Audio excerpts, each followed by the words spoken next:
good YouTube, and welcome to the house. Today we're going to be counting down the top 5 best and biggest moments of Yu-Gi-Oh! In 2017. There's a lot that has changed the course of Yu-Gi-Oh! For the better and for the worse, so don't worry, we'll be doing another video where we do count down the top 5 worst things to happen during 2017, but I thought we'd kick it off with positivity, the things that changed the game and the course of history for the better, in my opinion. And our number 5 is a very big thing.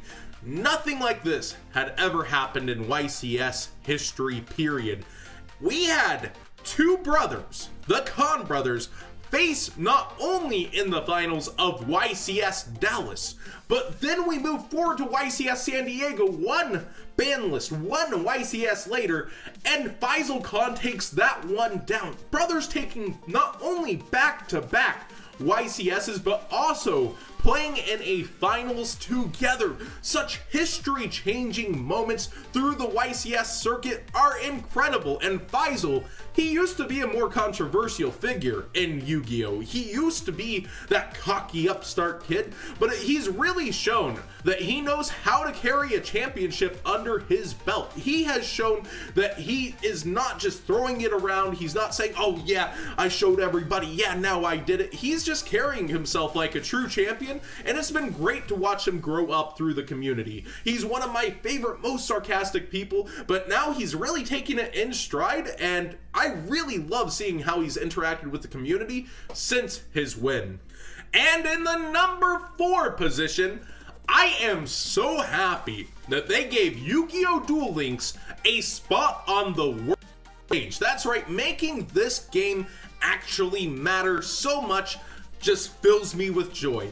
As a person who played Legacy of the Duelist tirelessly to stay in the top 10 rated duelist just so I could have a shot at going to Worlds, only to 2 months later be told that they're doing nothing with the game of that sort, it really just crushed my soul that I was not going anywhere by working so hard. But now Yu-Gi-Oh! Duel Links has structured through the Kaiba Cup, through everything within their game, a way to go to Worlds. I think that is just awesome. And they even get real Worlds prize cards. They get the real support.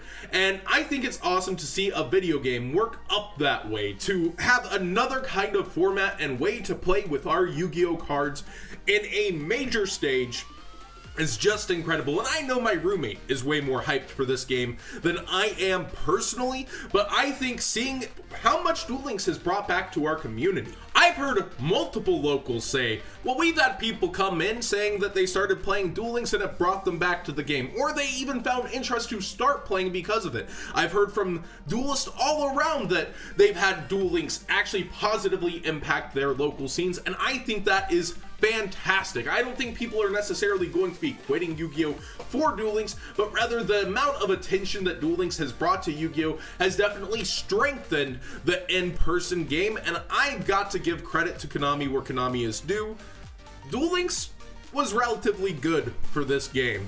And in the number 3 position, something that I personally think is awesome is making regionals matter just a little bit more with the Worlds points, taking away 2 World slots from Nationals and awarding them to the most consistent duelist of this year has to be hands down one of the best decisions that Konami has made, in my opinion.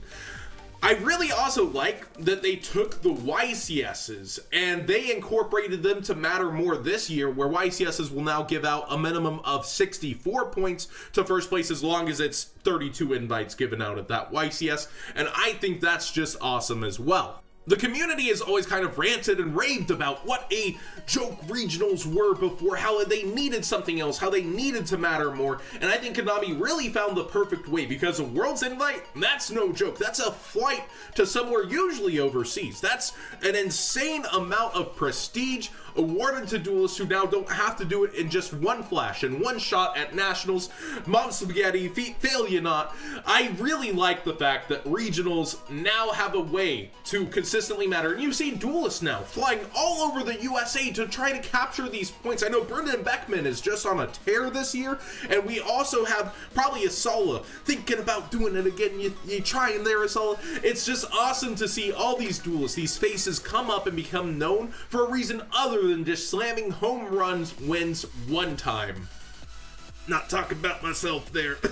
Hands down, if I had made a top 5 worst moments for Yu-Gi-Oh! In 2016, it would have been the death of Dueling Network. Dueling Network was a huge loss to us, and it really took a lot of people out of the game.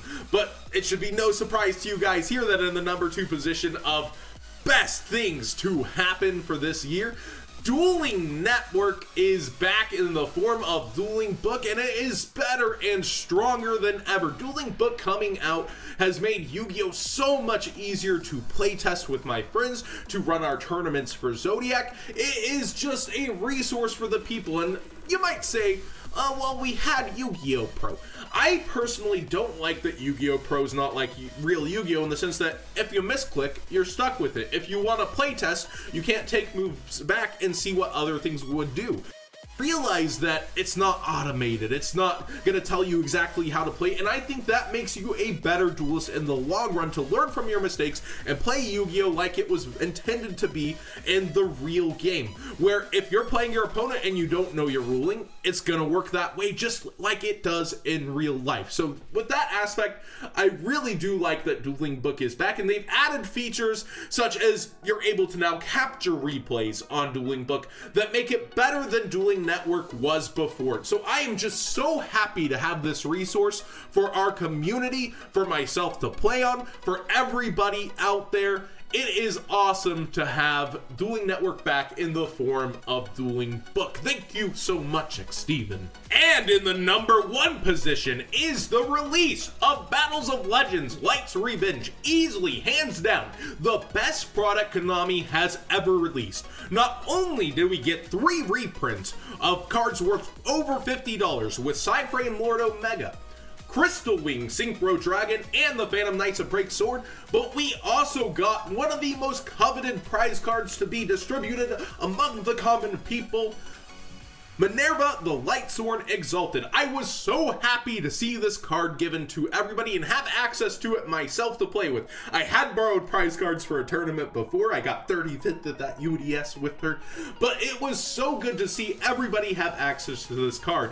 Now this set was much more thought through than just those 4 cards. We have the Artifact Engine's mainstay, Artifact Sanctum, placed into this set as well, a card that had spiked to $30 throughout the year.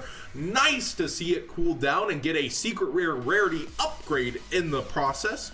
We also went all the way back to the Shining Darkness and had Into the Void, a draw engine card that was highly coveted by many duelists, reprinted as well. Its quantity was so low on the market that it was actually insane. But it wasn't just new cards for this set. We also had cards like Giant Rex that have topped regionals and really changed how certain Lightsworn decks work as well, because you're able to abuse it with Fairy Tail Snow. We have so much going for this set that it honestly just doesn't end at any point. Mermail Abystius reprint, Galaxy Soldier reprint. You can just go on, naming the crazy amount of cards that Konami put into this booster box, and you have to give them credit. They thought it through and did better with this product than any other product. And not a single short print? What? Are you crazy? Yes, not a single short print. The value of this product was directly towards the players and being able to have access to cards that they otherwise might not have. I love Battles of Legends Light Revenge, and I have not heard pretty much a single duelist speak negatively of it. Everybody wishes that we got a set like this once per year. It should be the new gold standard. You hear that, Gold Series? Battles of Legend Light Revenge, definitely the best product Konami's ever released. Thank you guys so much for watching the top 5 biggest and best moments for Yu-Gi-Oh! In 2017. What are some moments that I might have missed that you guys would have put up in here? I thought Duelist Saga did didn't necessarily have to be there. There was the first ever successful UDS championship defense. That was pretty cool, but it was a huge and awesome year for 2017. And what would you guys title the top 5 worst things to happen in Yu-Gi-Oh? Type worst and put in order from 1 to 5 the worst things that you felt happened as well, and share your memories of the year, because it's been a crazy wild ride this year.